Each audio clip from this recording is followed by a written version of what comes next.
Buenos días, mis amigos. Me amo el director. Now, I've given a lot of information, which I will soon upload to this channel, about the people of Europe, many of them my ancestors and kin today. But what about others on the other side of the world? Well, from the descendants of Japheth were born the Europeans, or at least some of the descendants of Japheth, the son of Noah. But what of the others? Well, the descendants of Japheth that went the other way and eventually crossed over the land bridge from Asia to North America, eventually settled all over the North American continent. And from them were born some of the most magnificent cultures of people that archaeologists are still baffled and fascinated by, especially the Maya people. Here in Yucatan, in one of the mightiest and most famous cities of the Maya ever recorded, I give you Chichen Itza. Most of the civilian houses were outside the city walls. This is the remnants of the city walls because the city walls guarded the marketplace and all the important temples, such as this one. Now behold, you may have seen this in pictures on the internet, or in videos, or in documentaries about the Maya. This, of course, is one of the 7 wonders of the world. The temple to the chief Maya deity, Kukulkan, whom the Aztecs called Quetzalcoatl, the feathered serpent.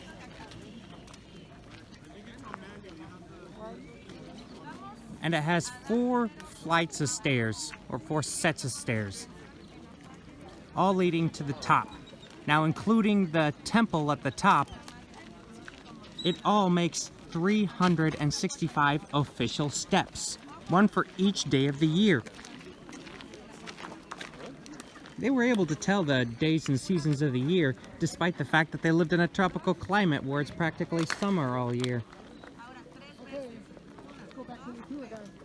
In fact, the temple itself, the very pyramid itself, has been restored because, as you can see in this photo here, this was the temple a while ago because it ended up suffering from much overgrowth due to a lack of maintenance.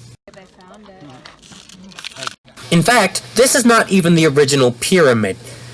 As a matter of fact, this is a bigger pyramid from the post-classic Maya period, from 800 to 1542 AD, built over a smaller pyramid, which was built in the classic Maya period.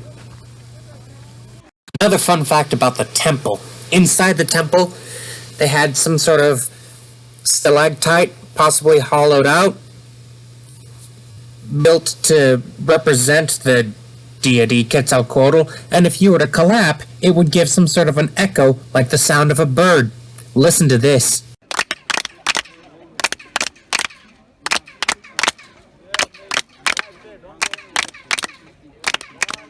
How was it? Sorry.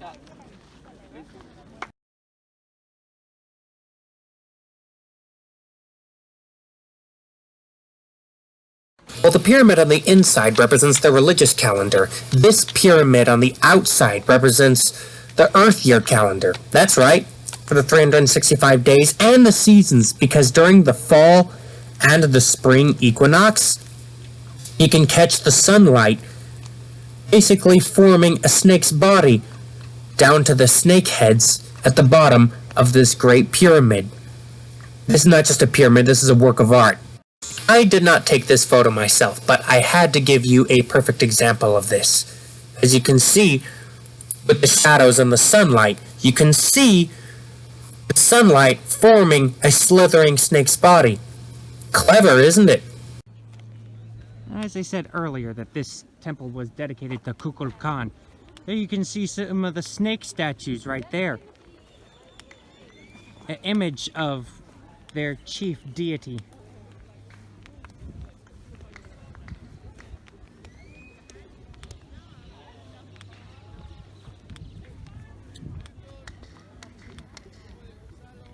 It's also known as the feathered serpent. Desde que hablamos, Víctor ya estaba.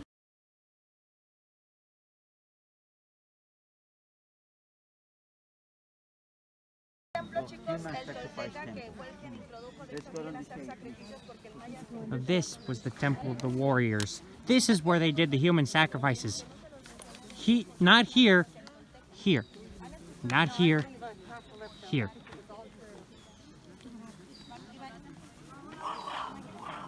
But ironically, they did not do human sacrifice on the massive scale that the Aztecs did.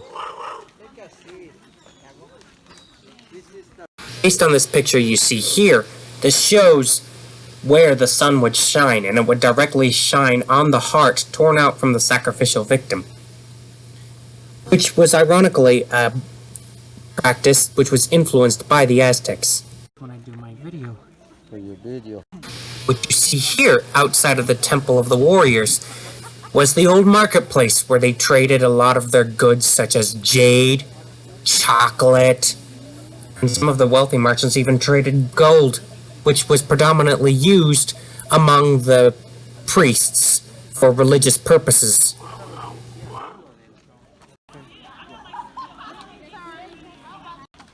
Here we have the ball court, where many male warriors ended up enjoying trying to get the ball through that hoop.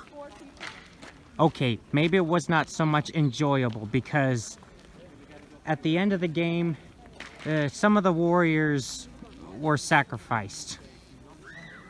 Frankly, I do not think you want to lose this game. Or at least that was the case merely for the team captain. Ironically, there were two teams and each had a team captain. And the loser side, well, they lost the team captain. Beheading. So, it turns out that the Mayans, they didn't have sandpaper, or even the steel tools that we do for stonework. Now, how on earth did they smooth out some of the stones here? The answer would be these coarse leaves. That's what they use. It would be basically their sandpaper. They didn't need to make sandpaper, they had these leaves. Clever, isn't it?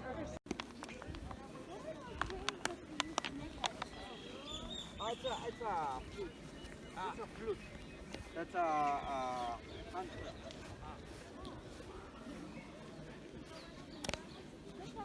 So really, after this second pyramid was built over the first one, that was after the Mayans were actually in their heyday.